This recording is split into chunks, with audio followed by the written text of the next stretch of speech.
All right, there may be others that continue to join, and so we'll get started.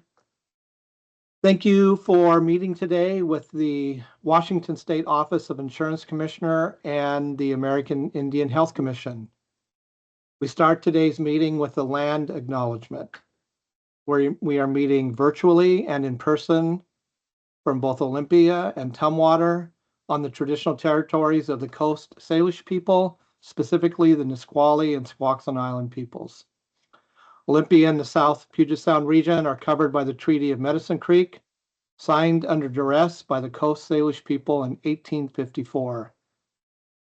The OIC, the American Indian Health Commission, and Washington State employees respect these lands and tribal sovereignty. We acknowledge tribal governments and the Coast Salish people living on and taking care of these lands. Good morning, and everybody. Thank you for attending. My name is Todd Dixon. I'm the Deputy Insurance Commissioner for Consumer Protection. I also serve as Commissioner Kreidler's Tribal Liaison. This webinar is being recorded. We plan to post the recording and the materials on our website for future reference and sharing. The reference document that we discussed today is already posted on our website.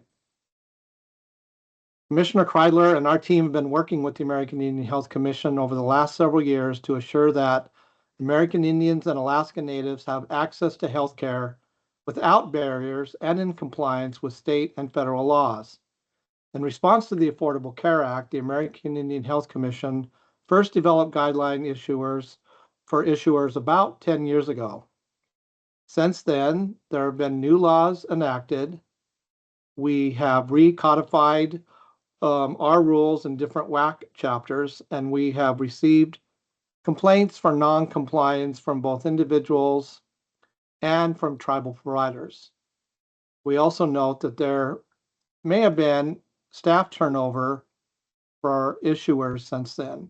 Given these events, the American Indian Health Commission approached OIC to propose that we update the reference document and co-brand it with the OIC as well.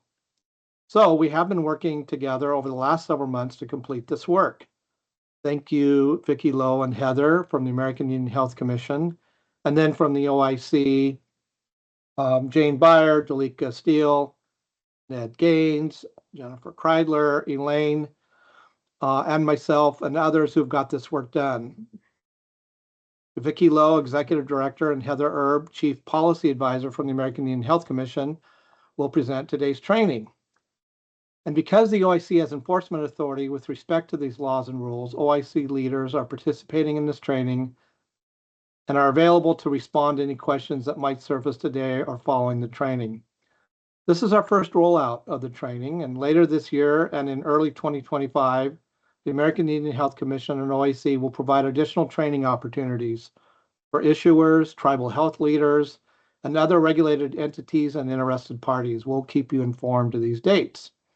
Today's training includes assisting issuers in complying with federal and state protections for American Indian and Alaska Natives, seeking care, and for tribal and Indian Health Service healthcare providers and facilities. We have consolidated state and federal laws into one reference document on our website, and that document and training today includes certain areas, including right to recovery and reasonable charges billed, payer of last resort, licensing and credentialing, insurance, claims filing format, QHP open enrollment, and other protections. So welcome everybody, and with that, I'll turn it over to Vicki Lowe and Heather Erb. Ai Swachi, good morning. Vicki Lowe, since Tithlam New Sklayam, since New Slok. My name is Vicki Lowe. I am Jamestown Sklallam, Belakula First Nations, and here today as the Executive Director of the American Indian Health Commission. And Heather, do you want to introduce yourself? Yes. Hi, everyone, and thank you so much for joining us today. I'm Heather Erb, and I am the Chief Policy Advisor with the American Indian Health Commission. And I know we talked about who's doing the slides, right? Sharing Do- now. Okay, thank you, Elaine. So as Todd shared, we've been working with the OIC since really the rollout of the Affordable Care Act and really trying to help having better relationships between the Indian healthcare providers and the insurance carriers here in the state. So this is our training to help you all better understand the federal laws so that we can work together to make sure that things are running well. Next slide. The American Indian Health Commission is a tribal organization, which means our bosses are the 29 federally recognized tribes, 2 urban Indian health programs, and the American Indian Community Center here in Washington State. So we're not a commission like other commissions that work, in the state government, but we are a commission for the tribes. And our main goal is to help improve health outcomes for American Indians, Alaska Natives living here in Washington State. Next slide. Todd did a land acknowledgement. My acknowledgement goes beyond land, maybe, but I think it's really important to understand that loss of land and the impacts it's had on our people and the other losses that we suffered, and how that translates into really horrible health outcomes for our people, and how doing work like this, talking and making sure that we're understanding the purpose of these federal laws and why they need to be upheld, is a way that we can start to address the wrongs that were done in the past. So I really want to thank you all for being here today. I know maybe you're required, but we really appreciate that you've come here, and I hope that you've come with open minds and wanting to know new information or understand better, and working together to make things run well, like I said. Next slide. Do you want to do the legal disclaimer? Yes. I'm careful to do this. I have been a practicing attorney for 20 years, almost 20 years, but I am here as a chief policy advisor. Even if I was here as an attorney, we are not giving legal advice. We always encourage our audience to please consult with your attorney and to not act on this as legal advice. Yeah, that's our disclaimer. Yes. And I don't know if it was at the National Association of Insurance Commissioners conference where I heard somebody say, I'm maybe an attorney, not me, but Heather, but I'm not your attorney. Yeah, so, exactly. Same idea. So again, our purpose here today is, to help with the understanding. Washington State requires health insurance carriers, including managed care organizations, qualified health plans, Medicare, private insurers, to comply with all state and federal laws relating to the acts and practices of carriers and laws relating to health plan benefits. And the specific purpose today is to really improve compliance with the laws regarding American Indians, Alaska Natives, and Indian healthcare providers. Next slide. So first, we're going to talk about some of the definitions. Then we're going to give you some scenarios of things that have happened. And these are straight out of my email inbox. We've changed the names to protect the innocent and semi-innocent. And then going to talk about why these rules exist, what happens when you don't follow the rules. And then Heather's going to give an overview of the rules. And then we have a game that we like to call What's the Violation? So we're going to teach you about these rules, and then we're going to go back to those scenarios and walk through what laws and regulations are being violated. Next slide. Next slide. So American Indians, Alaska Natives, you see abbreviated as AIAN. And this is important because there are American Indians, Alaska Natives, there's tribal members, and there's eligible IHS users, and they're not the same thing. But for the purpose of this conversation, where you see American Indian, Alaska Native, we're talking about a member of a federally recognized tribe who is eligible for Indian health services. So they're they're more than one thing. And for enrollment period protections and cost sharing under the Patient Affordable Protection and Affordability Act, and AIAN means any person who is a member of an Indian tribe. An Indian tribe means any Indian tribe, band, nation, or other organized group or community, including any Alaska Native village or group or regional or village corporation as defined pursuant to the Alaska Native Claims Settlement Act. So that's a lot. But so even using the term AIAN can be confusing, but for here we mean the definition of a member of a federally recognized tribe and eligible for Indian Health Services. Next slide. And I think these next two definitions you might already know, but we're going to be doing this presentation. Well, not this one. We'll be doing this presentation with the tribes as well. But an Indian healthcare provider, or an IHCP, as you will see it abbreviated, is a practitioner or a facility that is operated by the Indian Health Services providing care to American Indians, Alaska Natives, one that is run by a tribe, and then one that is run by an urban Indian health organization. So there's three types of providers, and they're all three referred to as Indian healthcare providers. Next slide. Now, these are the ones that I think you might already know. For the purpose of the guidance document, we stuck with the word issuer just to be, less confusing, hopefully. So an insurance company, insurance service, or insurance organization, including an HMO that is required to be licensed to engage in the business of insurance in the state and is subject to the state laws that regulates insurance. So issuers may also be referred to in Washington state statutes and regulations as health carriers. But again, in the document, we stuck to the word issuer. Next slide. And qualified health plans are from the Affordable Care Act, and it's an insurance plan that is certified by Washington State Health Benefit Exchange and provides the 10 essential health benefits and follows established limits on cost sharing. And these include the protections for American Indians, Alaska Natives, and meet other requirements outlined within the application process. And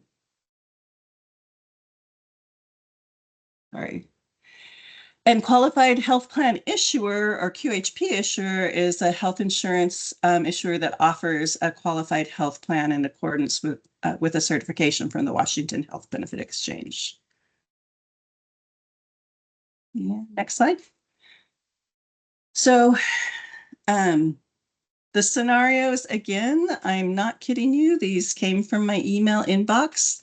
These were emails from the tribes about issues they were having with insurance carriers. And this is what really got us back to having that conversation with OIC about how we can help better educate and make sure that when the issuers are working with tribes that they understand the federal laws and are really helping to resolve issues and not being barriers. So Tribe X has a substance use treatment center located in a rural area. The treatment center serves 2,000 Native and non-Native patients and is the only Indian healthcare provider, IHCP, in the service area. Recently, a health insurance issuer sent the treatment center a letter denying a total of 10 claims based on the following factors. The treatment center does not have a contract with the issuer, and the treatment center has providers that are licensed out of state but not in Washington. So that's the first scenario. Next slide. In the second scenario, Chelsea, who is a member of a tribe located outside of Washington, is enrolled in a Washington state qualified health plan. She lives in Washington state, but her tribe is not a Washington state tribe. Chelsea has a household income under 300% of the federal poverty level. Recently, she had a visit with her cardiologist for complications with her AFib, and her visit was the result of a purchase and referred care referral from the tribe's health clinic, known as PRC. The qualified health plan issuer sent Chelsea an explanation of benefits that indicated Chelsea was responsible for 100% of the cost of the visit because the referral came from an out-of-network provider. The QHP issuer further informs Chelsea that while her tribe's Indian healthcare provider is out of network, there are several in-network Indian healthcare providers she could choose from for future visits. So that's our second scenario. And the third one, X tribe has an Indian healthcare provider facility with a legal agreement with the Indian Health Services. Under this agreement, the tribe manages and delivers healthcare programs for their members in accordance with the Indian Self-Determination and Education Assistance Act. The Indian healthcare provider receives the following notice from the health insurer. In order to have your provider remain in our online directory, you must complete a primary source verification via the credentialing process. Additionally, NCQH also requires health plans to directly credential primary care providers. If your provider does not wish to continue credentialing with us, we will need to remove your provider from our directory and reassign any members to convert the provider from a primary care provider to a specialist. So tell tribal members they can't see their Indian healthcare provider based on an insurance company rule. Next slide. And then scenario 4 is X tribe's Indian healthcare provider facility receives a notice from Y health insurer, that the issuer will not provide the Indian healthcare provider a contract. And in this case, the tribe actually was going to get a contract and try and make it easier to work with the insurance plan. So they will not provide the Indian healthcare provider a contract because the health issuer requires the Indian healthcare provider physicians to have hospital privileges. The IHCP physicians do not have hospital privileges, and all the surrounding hospitals currently have hospitalists who admit patients to the hospital, and they work with them in that way. And do we have one more? Oh, okay. So those are the scenarios. We're going to talk about why we have rules, and then Heather's going to talk about the rules. So I'm given the history part of it. So foundations of protection in federal law. So the protections for American Indians, Alaska Natives, and Indian health care providers come from treaty rights and the trust responsibility.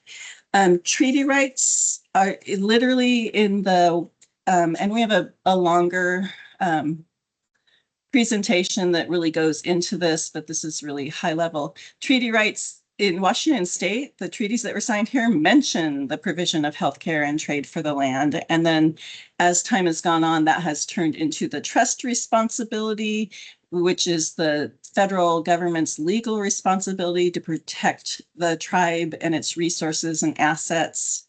In 1975, the Indian Healthcare Improvement Act passed. So 1975, and some of these rules come from 1975.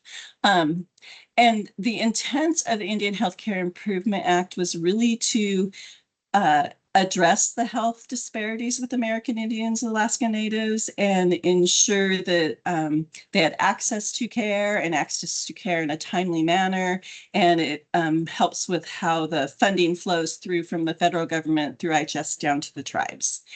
And then also really important is the Indian Self-Determination Act in 1975. And this is where the federal government can negotiate with tribes who can compact or contract down their the programs. So BIA and Indian Health Service, Bureau of Indian Affairs, and in the whole United States now, we see more than 50% of the Indian Health Services dollars flowing through Indian Health Services to tribally operated facilities. And so that makes the understanding and the working relationship with health insurance carriers more important. And then the third-party payments to support tribal clinics. There are a lot of rules around that. Heather's going to go over some of them, but again, that's part of that intent to help ensure that American Indians, Alaska Natives have access to care. the Indian Health Services is underfunded chronically. It's funded at 32% of need or less, which means for every dollar needed to provide healthcare to American Indians and Alaska Natives across the whole United States, the federal government is only providing 32 cents. So those third-party payments really help support the clinics and give them cash flow and make sure that they can continually operate without shutting down. Next slide. So treaty rights are referred to in the Constitution as a supreme law of the land. They are included in language about healthcare, but also about vaccines, which has been very important. But most importantly, to remember in 1871, when the federal government stopped making treaties with the tribes, they passed 25 USC 71, which says that even though they're not making treaties anymore, nothing invalidates or impairs the obligation of any treaty. So I think sometimes we hear people say, oh, treaties, they're old, but so is the Constitution, by the way.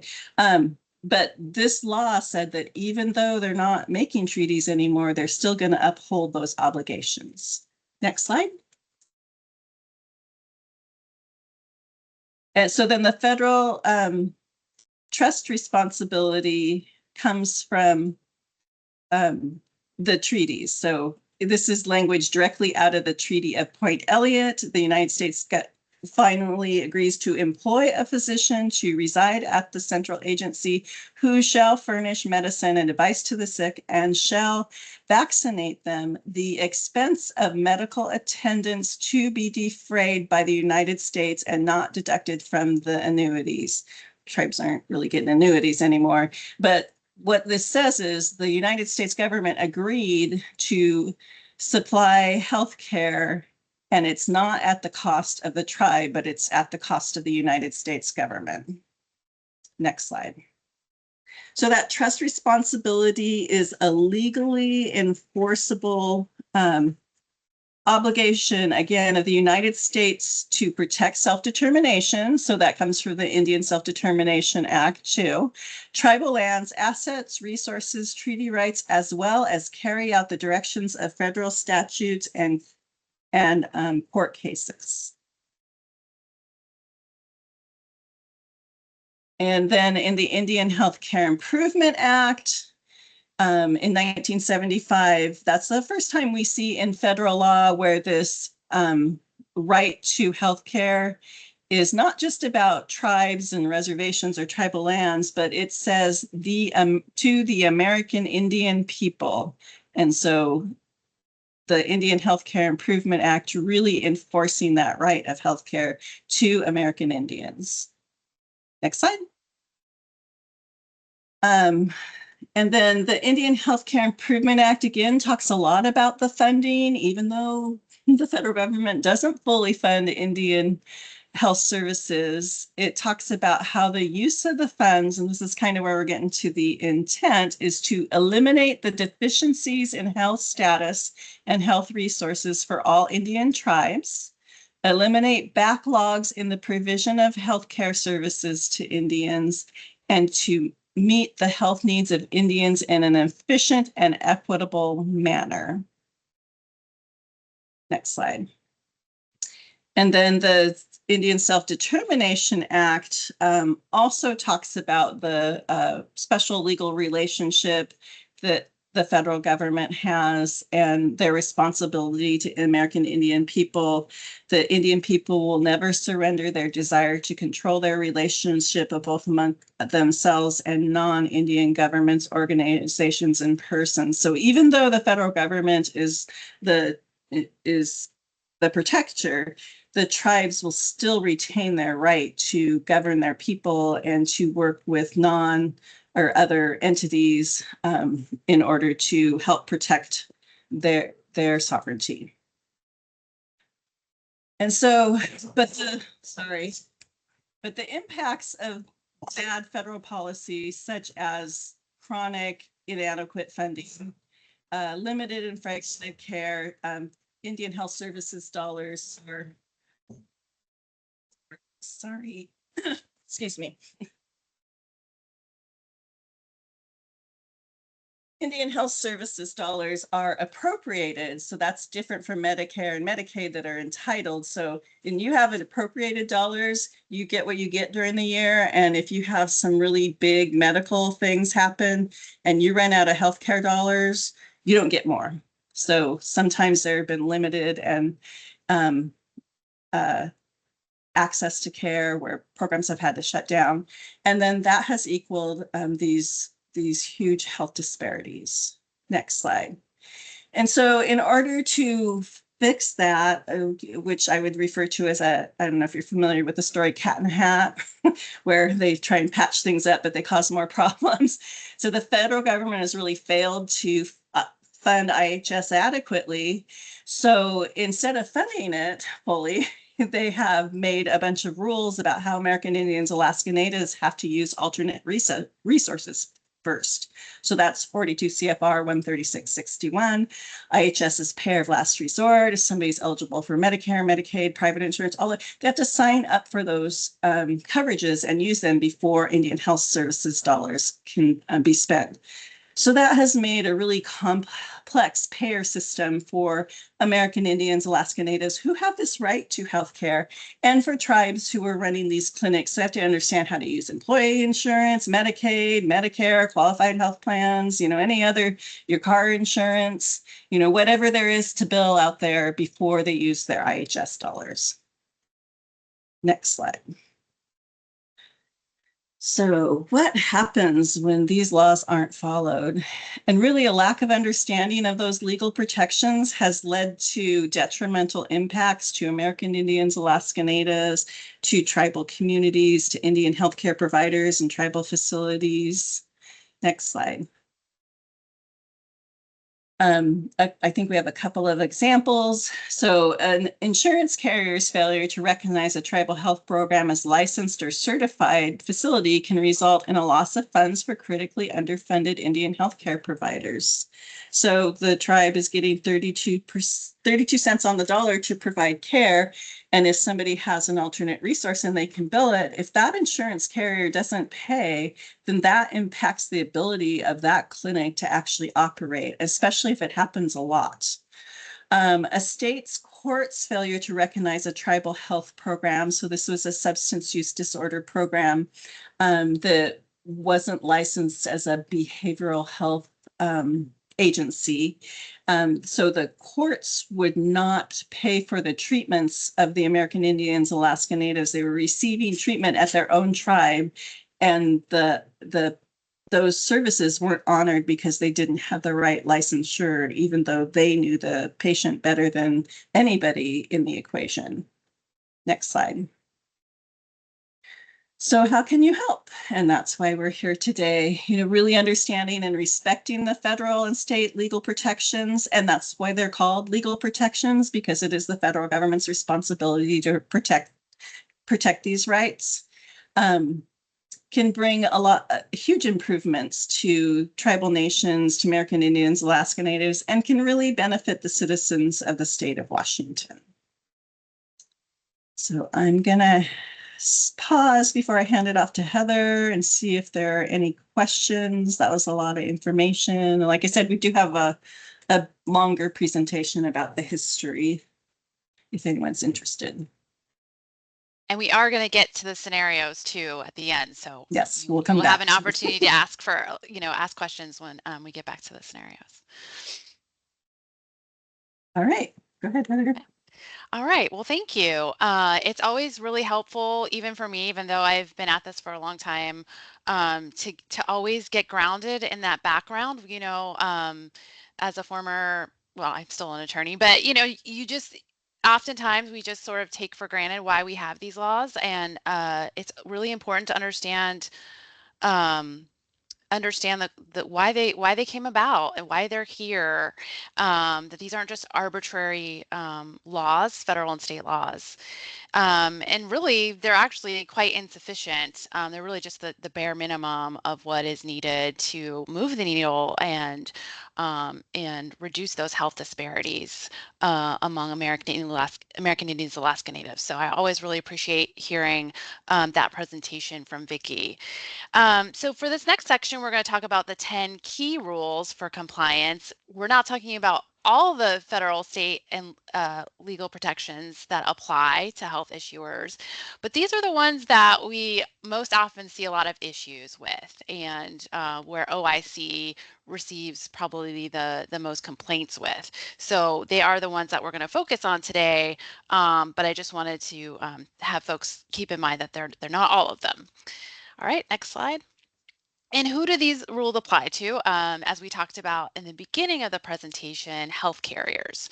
So managed care organizations, qualified health plans, Medicare, and of course, private issuers. Next slide. And Todd referenced this document in his introduction, and you can get a little visual of what it looks like. And here's a link to where you can find this document on the Office of Insurance Commissioner's website. And it really is a summary of all the federal and state laws regarding health issuers. We refer to, as or a compilation and organized under the various issues. It's really not interpretive. It's not interpreting the laws. We really really try to stick very, just verbatim to what the laws actually say. But again, providing it in a document that is only 10 pages long, and you don't have to sit there and dig through the internet trying to find the applicable rule. All right, next slide. All right, so and Todd kind of went over this a little bit too, but the 10 key rules cover these particular topics. So the first one is American Indian Alaska Native access to Indian healthcare providers. The second rule is deals with the cost of services to American Indians, Alaska Natives. Rule 3, Indian healthcare provider reimbursement. Rule 4, Indian healthcare providers and state licensure requirements. Rule 5, I believe this is Vicki's favorite, payer of last resort. It's such an important one. And then Rule 6, enrollee eligibility for Indian healthcare provider services. Next slide.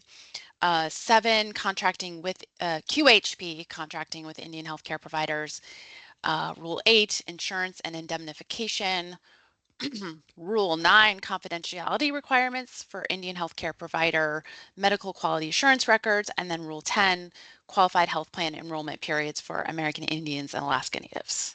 Next slide. And you will see on each of our slides where we are citing to a rule or a specific law. You probably saw these on Vicki's slides as well. We are careful to cite the specific law that we are referring to or regulation, and you'll see that kind of in the smaller print. And of course, you will find that on the OIC AIHC document as well, available online. So rule number 1, access to Indian healthcare providers. So all issuers in Washington state have to ensure that American Indians, Alaska Native enrollees can access their Indian healthcare providers. And this rule is going to apply regardless of whether there is a contract between the Indian healthcare provider and the health issuer. And that is something that we often run into. And you might have this is your time to think back to those scenarios. And think about which of these rules might have applied in those scenarios. And again, we'll talk about how they apply as we wrap up the rules at the end. Now, OIC, they will do an assessment to determine whether the health issuer's current network is adequate. And then they'll give time for the issuer, I think it's 60 days to make that network adequate. So OIC does have involvement with this requirement. Next rule, please. Or this rule continued rather. So this one applies to qualified plans only. Qualified health plans is, so qualified health plans have to include essential community providers within their networks. Indian healthcare providers are considered essential community providers in both in federal law, state law, and issuers have to ensure that Indian healthcare American Indians, Alaska Native have access to 100% of Indian healthcare providers in the QHP service area. Okay, so Rule 2 deals with costs of services to American Indians, Alaska Natives. This is gonna sound a little bit redundant to that last rule, but there's some important added language here. So not only do health issuers have to ensure that American Indians, Alaska Native enrollees have access to their Indian healthcare provider, they have to make sure they have access at no greater cost to the enrollee than if the service were provided by a non-network provider. All right, and next slide. Okay, so this still rule number 2, dealing with cost of services, but specifically for qualified health plans. In Washington State, the Washington Health Benefit Exchange, if they determine that somebody has a household income under 300%, and by somebody I mean an American Indian Alaska Native, that qualified health plan issuer has to assign them to a zero cost sharing plan variation in which all cost sharing is eliminated. That's copays, deductibles, or coinsurance for services that are provided directly by an Indian healthcare provider, and this is important language, or through referral under contract health services. So you'll see that term contract health services. It's also referred to under federal law as purchase and referred care. So those are referrals, again, made by an Indian healthcare provider. And the issuer of the plan, they cannot reduce that payment to the Indian healthcare provider for those services.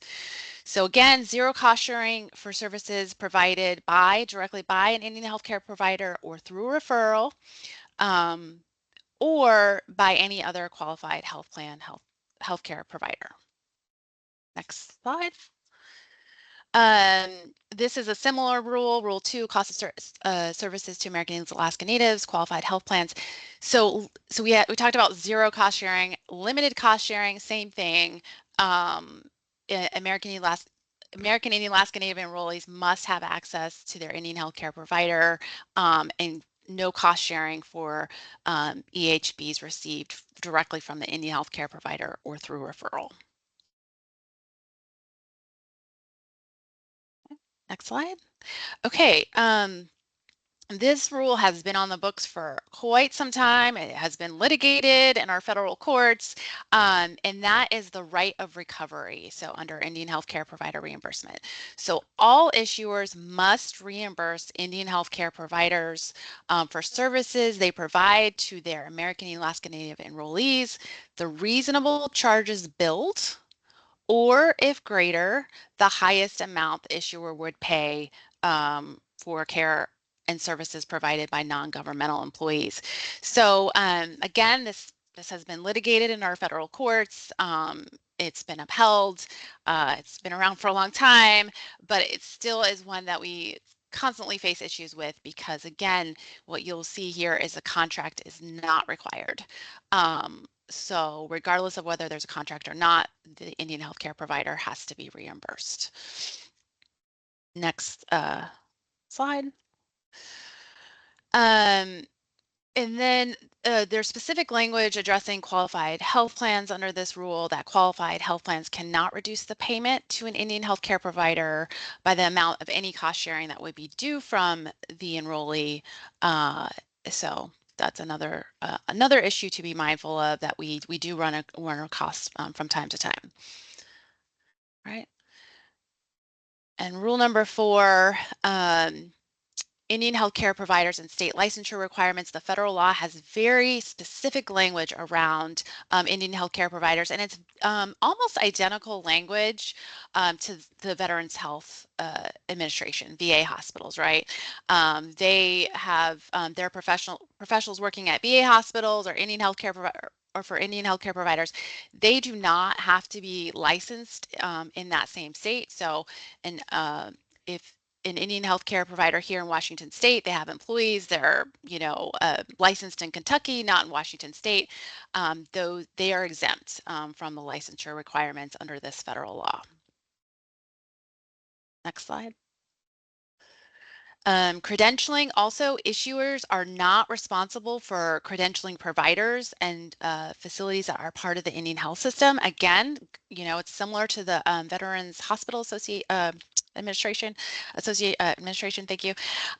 They are Indian healthcare providers are already under very stringent requirements under federal law. They already have their own internal credentialing processes, and they're already subject to audit by the Health and Human Services. They already have coverage under the Federal Tort Claims Act.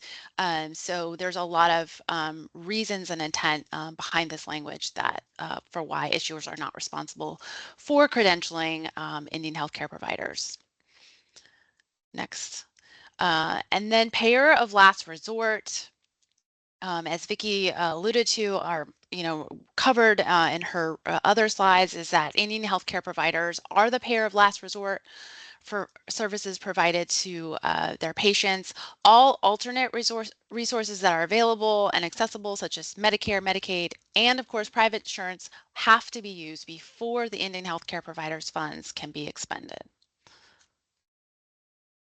Rule number 6, enrollee eligibility for Indian healthcare provider services. So Indian healthcare providers across our state, they have very different policies about who is eligible to be a patient at their facility.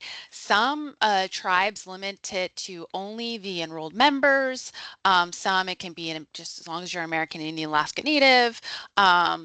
You don't have to be an American Indian Alaska Native, as you might have heard in that scenario. That particular tribe serves, was it 2,000 non-Indians and Indian patients. So the non-Indian patients and who are maybe denied services from an Indian healthcare provider are not eligible. They are not deemed subject to discrimination under federal law. And so you can find that particular provision in that 45 CFR section 80.3. Rule 7 applies only to qualified health plans, and it addresses the contracting requirements. So qualified health plans do have to offer contracts to Indian healthcare providers who request a contract.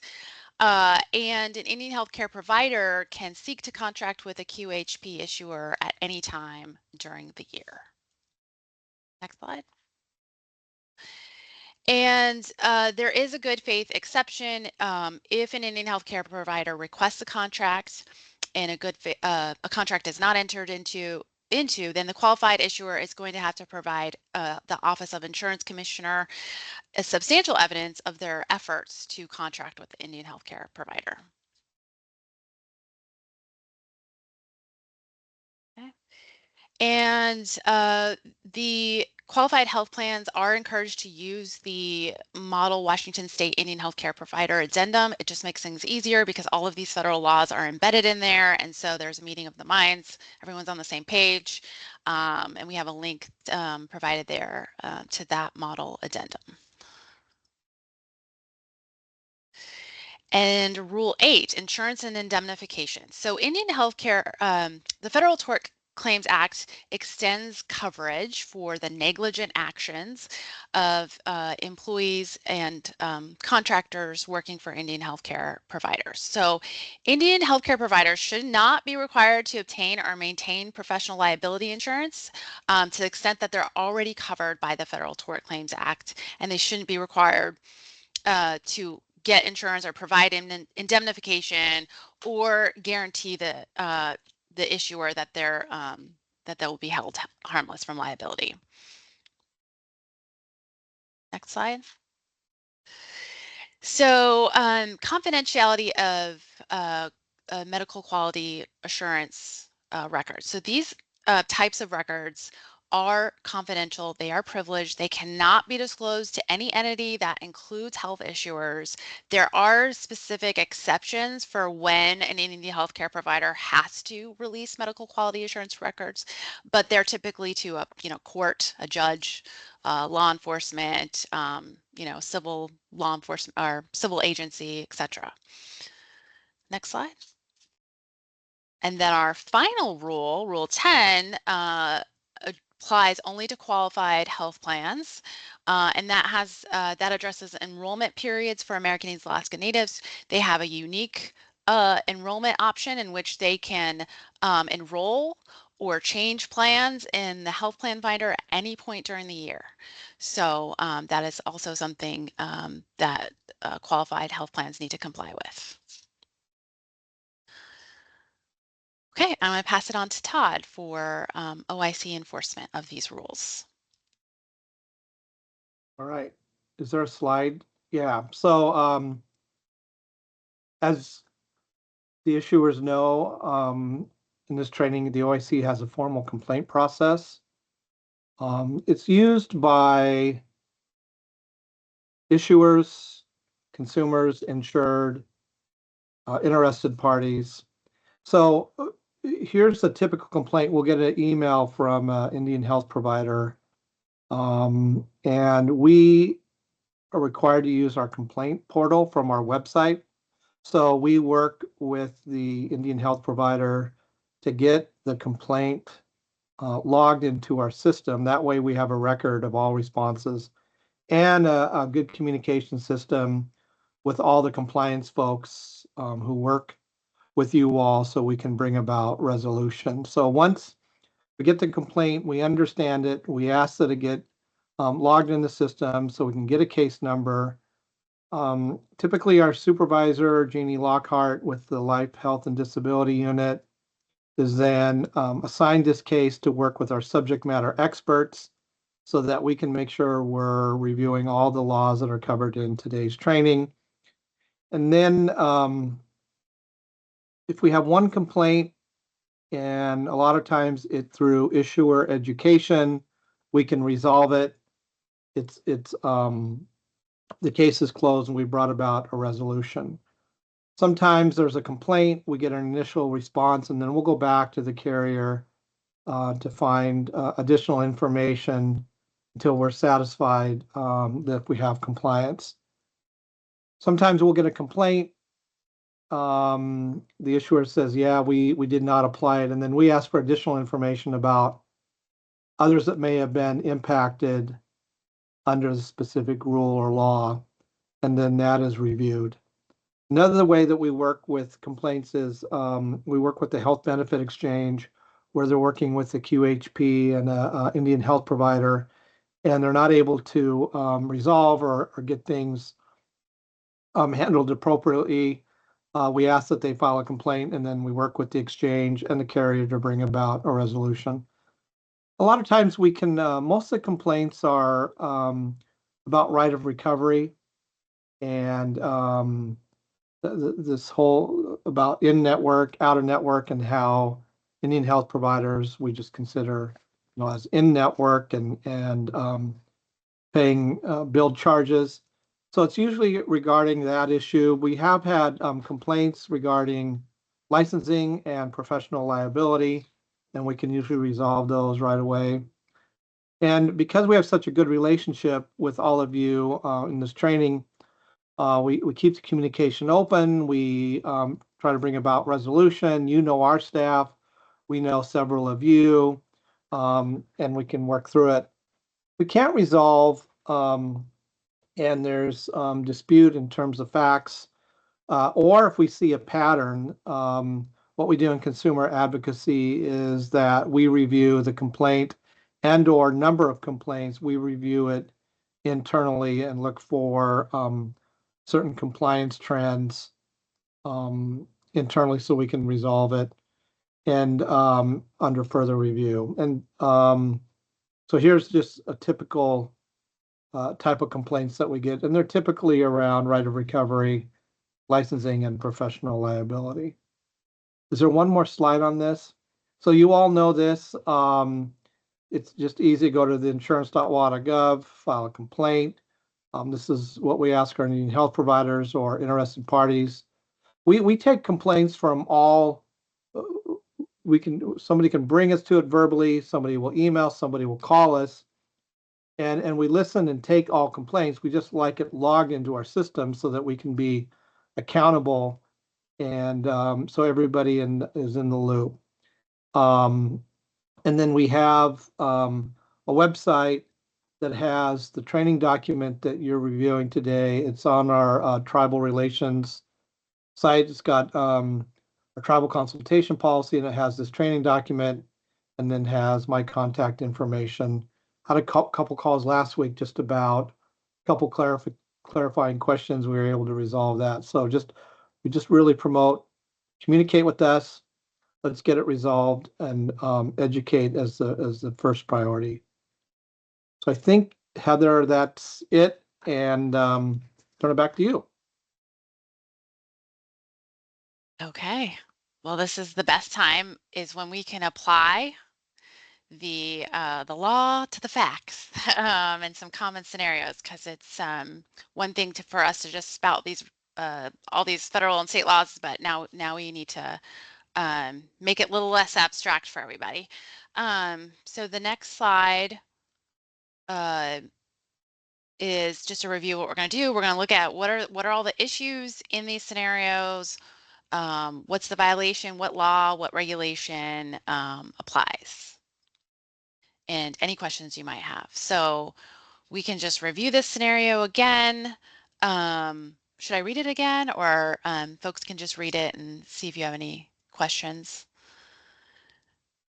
This one's concerning a tribe that has substance use treatment center. They serve both non-native, native patients, and they've been denied, their claims have been not denied based on the fact that they do not have a contract with the issuer, and that their providers are licensed out of state and not licensed in Washington.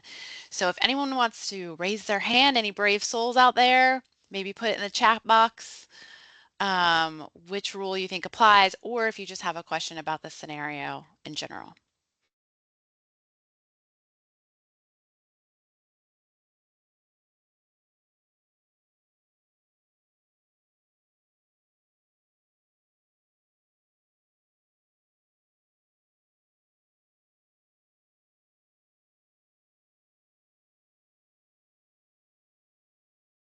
I mean, we could just go old school and just call on random random people. Well, I think the treatment center does not have a contract with the issuer. Is that protected under a federal law? You don't have to know the numbers, maybe just in general what the law was about. Oh, this is Charlene. It's probably cheating for me to answer, but You are a Charlene ringer. Abrahamson, tribal liaison at the Washington Healthcare Benefit Exchange. No, they do not need to have a contract. Right. Indian healthcare providers are not required to be contracted with the insurance company. That's under the right of recovery, which is as Todd explained, the one we hear the most. Yes, but what else? I was going to say too, and also in Washington, the WAC also provides WAC 284, 170, 200 provides that the Indian healthcare provider is not required to have a contract. So that's two. There's one more. And a lot of these, it's more than one rule too. So the treatment center has providers that have license, but they're out of state and not from Washington state. Can payments be denied because of that? No. Charlene again. Thank you.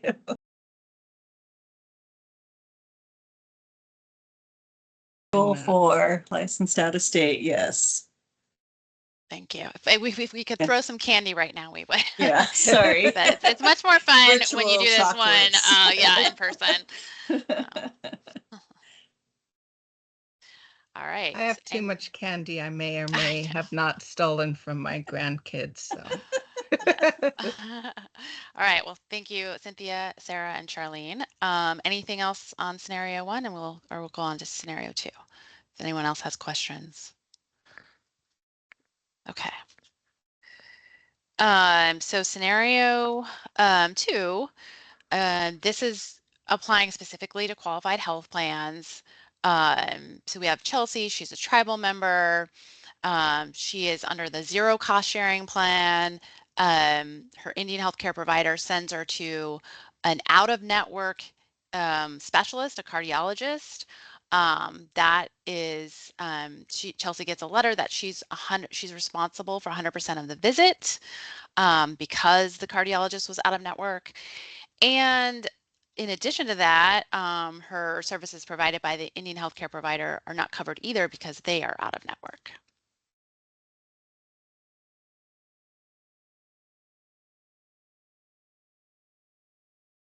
I don't know the rule. Hi, this is Sarah Becker.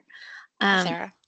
But because they were referred by IHS provider, that this should have been covered. Yes, that's right. So that is under both federal law and state law. So that cost of services, if anyone wants the reference here, because it has to, there's no cost sharing, not just for the services provided at the Indian healthcare provider, but also for any of the referrals, regardless if it's in network or out of network. So you can find that at 45 CFR 156.410 or and or WAC 284 170-200. Okay. Can I just add, to help understand, so the a tribe that has a purchase and referred care program or a contract health services program, whatever it is, that's where they pay for services received outside of the tribal clinic.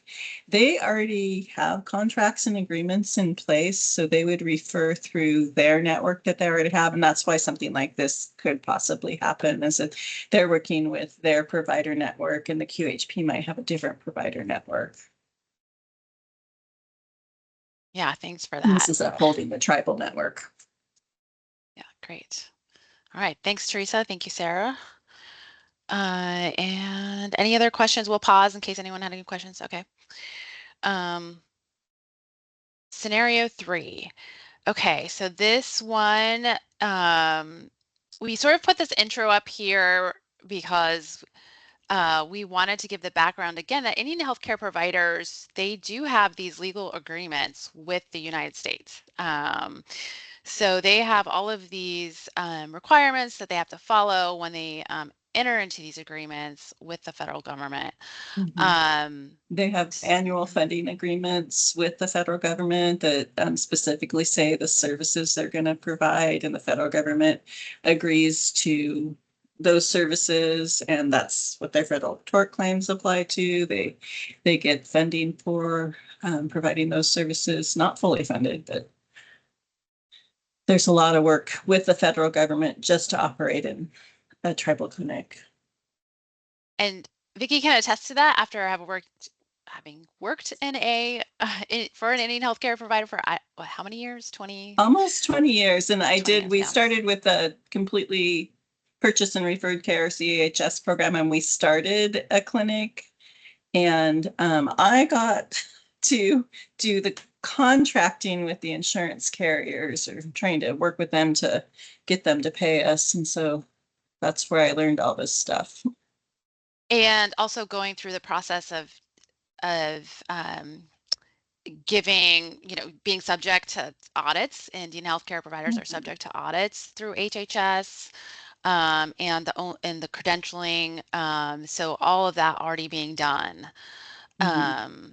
So that's why we think that it's important to give that background, that you can't just become an Indian healthcare provider simply by being, part of a tribe. There's a whole process that goes into it, and oversight. So, but despite that, this particular Indian healthcare provider is receiving notice from a health issuer that, hey, you have to do our credentialing process on top of all of the administrative burden that you already are faced with.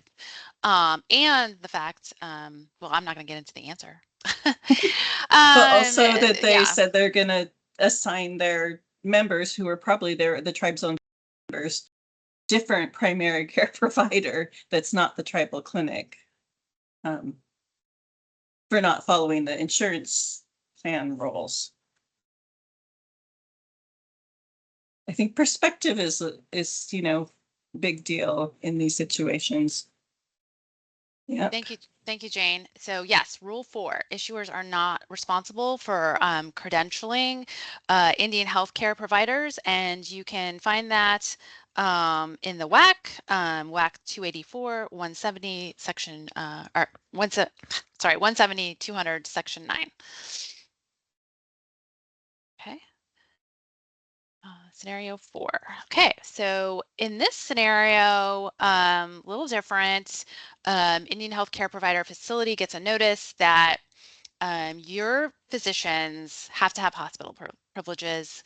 They do not have hospital privileges in order to have a contract. So this one's a little bit different, that there's not, you might not think about a specific rule that talks about hospital privileges. But we did want to add this one because Vicki is a recent example of an unfortunate situation where a healthcare provider actually wanted to contract with the issuer. So we have a comment from Jane. Jane, did you want to? Yeah, sure. The carriers, most of the carriers, either by requirement, by rule, or by practice, will get accreditation with entities like NCQA, et cetera, et cetera. And I think, I'm not sure whether in the last scenario, the reference, it said NCQH. I'm not sure whether it was NCQH or NCQA. But I'm just curious whether the Indian healthcare providers, sort of at a national level, have engaged with entities like NCQA to say, okay, you need to align your accreditation standards with applicable federal law so that you're not like coming back to Indian healthcare providers to say, well, we need to keep our NCQA accreditation, and in order to do that, we need to do X, Y, and Z. It seems like that could impact Indian healthcare providers nationally if there were that kind of dialogue going. I mean, I know you guys are like so absurdly busy, but I was just wondering whether that thought's ever come up. Who would be the regulatory authority to help the tribes do that? Because the tribes, we can't always get people to listen to us because we don't have any authority over them. We have talked, NCQA is a private entity. Yeah. They're the National Commission, what is it? National Commission for Quality Assurance, I think.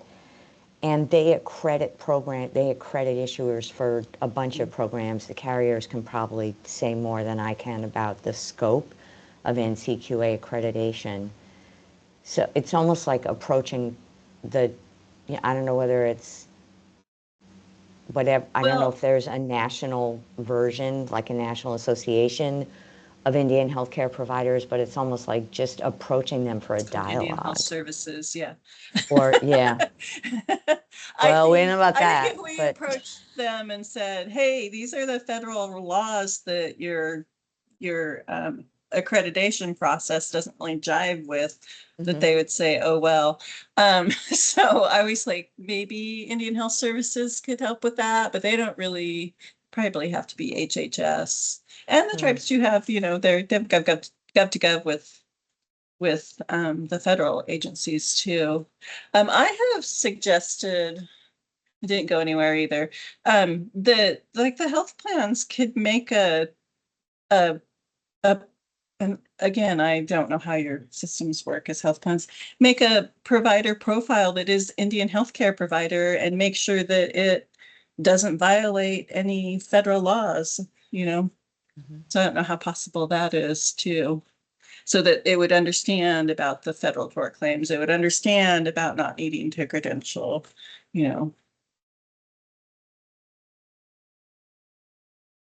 And say, put it back on the insurance carriers, I guess is what I'm saying. Because it's their laws to follow. They're not our laws to follow. These laws are for the people interacting with the Indian healthcare providers. Right. I guess I'm trying to say I don't need more work. Any other thoughts about that? For this scenario?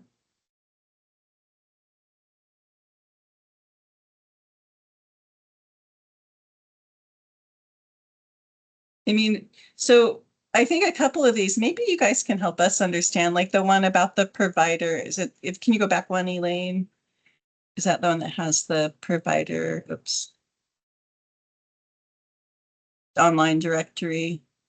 Yeah, it's Yeah. number 3, Yeah. scenario 3. Yeah.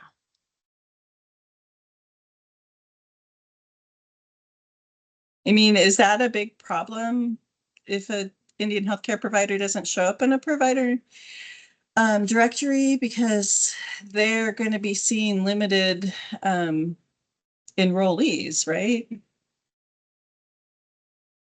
Any thoughts on this one that could help us?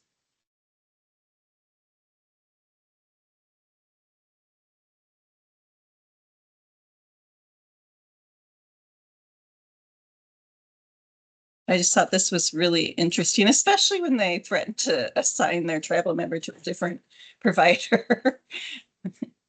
Maybe just lack of understanding who they're working with. Vicky, this is Charlene again. A Mhm. similar thing came up in the rapid response, so related to MCOs. And one of the MCOs said to change the directory or to have something separate for tribal providers. Had too much technical issues, technical debt to do that. I don't know if they will be able to design it differently in the future, but that's one obstacle I've come across. So when they get entered in as a contracted provider, they get automatically put into the directory, or That they couldn't change the directory around because what was happening then were that non-eligible, mainly non-native, but some may have been eligible, were trying to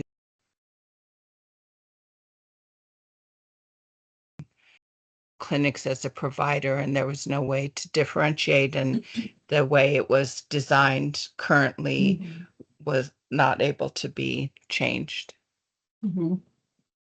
Yeah, we had that same problem with the Tribalist Sisters where the exchange wanted to list them on their website, and we're like, no, because the tribe's going to say who they're going to help. But I'm wondering with this one, can you say that there's an IHS credentialing process, and if an Indian healthcare provider is an Indian healthcare provider, they went through that process? I mean, I think the thing is that these laws have been largely ignored, and so the insurer systems have been built without really understanding or thinking about them and the impacts they would have on the Indian healthcare delivery system. And really, just in the last 20 years or so, tribes really started billing insurance carriers since 1996, 98, I think is when that started. I know there's a whole bunch of you on this call. All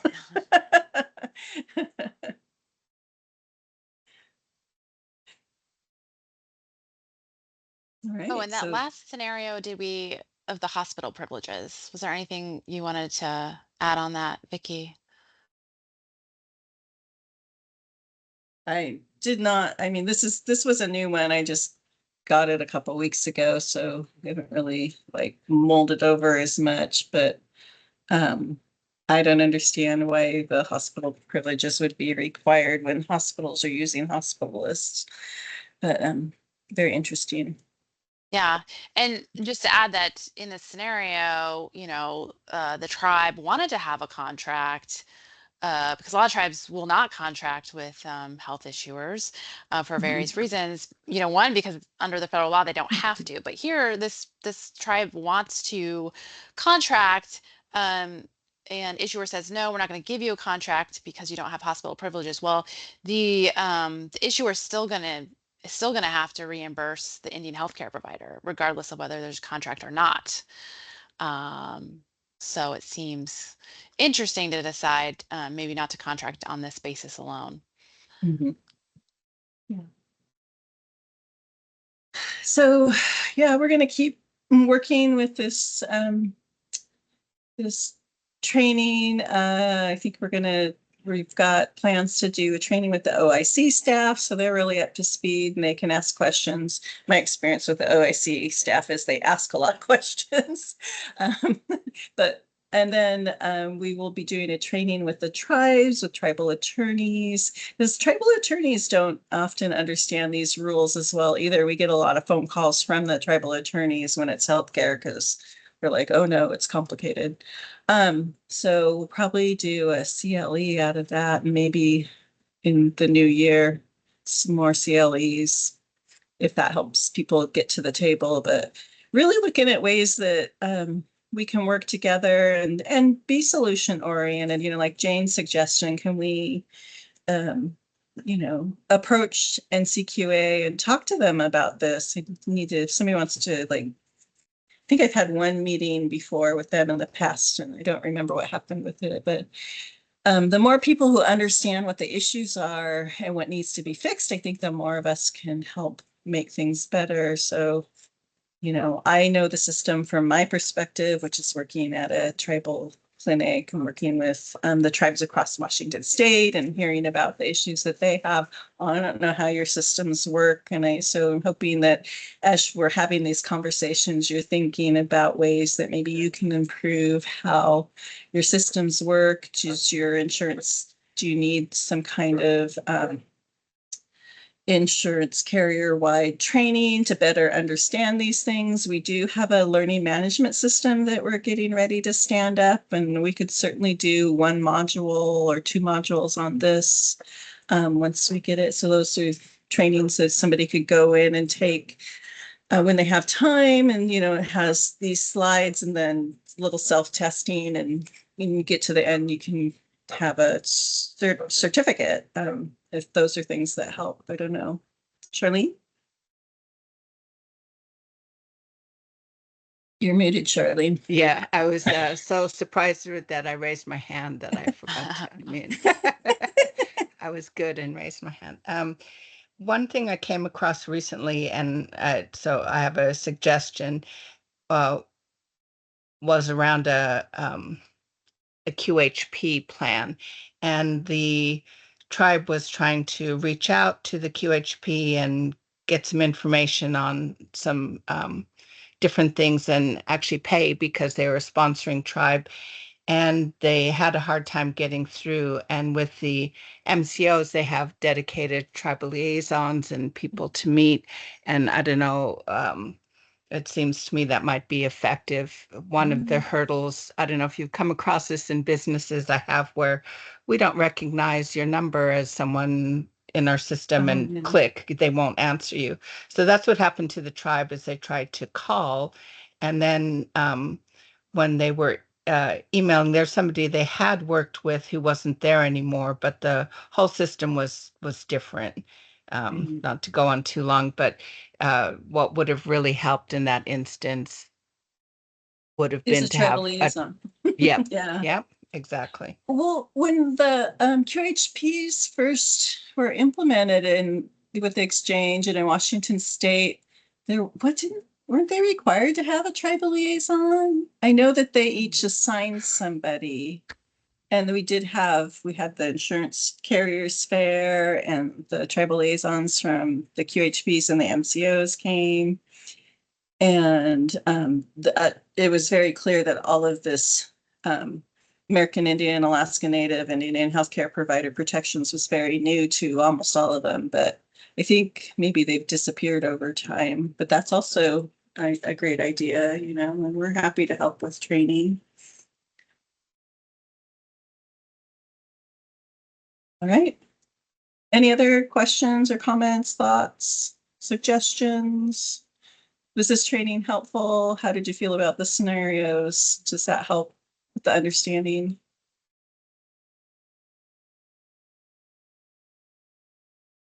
Hi, Vicki. This is Sheila from Coordinated Care. I'll just jump in and say, yes, the training was very helpful. I think what we're going to do is take it back and read through it very carefully to make sure that our systems are already set up appropriately to ensure they're paying correctly, whether it's through the members' benefits or just the claims in general. So I very much appreciate it. It helps us understand. I mean, obviously we should already understand what all of these rules are, but it's just a great reminder of expectations and rules so we can audit against and make sure we're doing what we need to be doing. So thank you. Thank you. Appreciate the time. Yeah, thank you.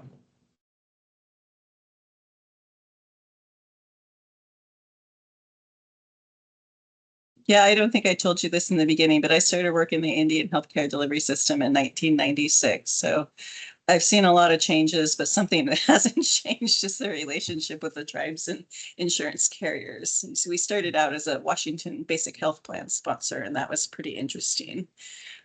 Yeah. All right. Well, thank you, everybody. I'm going to hand it back to Todd to close us out. Yeah, thank you. Just want to thank all of you for attending the training and the trade associations that got the word out and got the word out quickly. And just by today's turnout, having about 39 staff from insurers is, we really appreciate that. We're in this together, and I've been talking as we meet with carriers throughout the year. We've been talking about this training, and they've been kind of gearing up to make sure we attend. Delika Steele, Jane Byer, Ned Gaines, Jennifer Kreitler, Elaine Taylor. Thank you for your work on the OIC to help put the document together. And of course, Vicki Lowe and Heather Erb and Chair Steve Kutz, who's been the spirit behind this, to asking us to get it done and giving us the resources.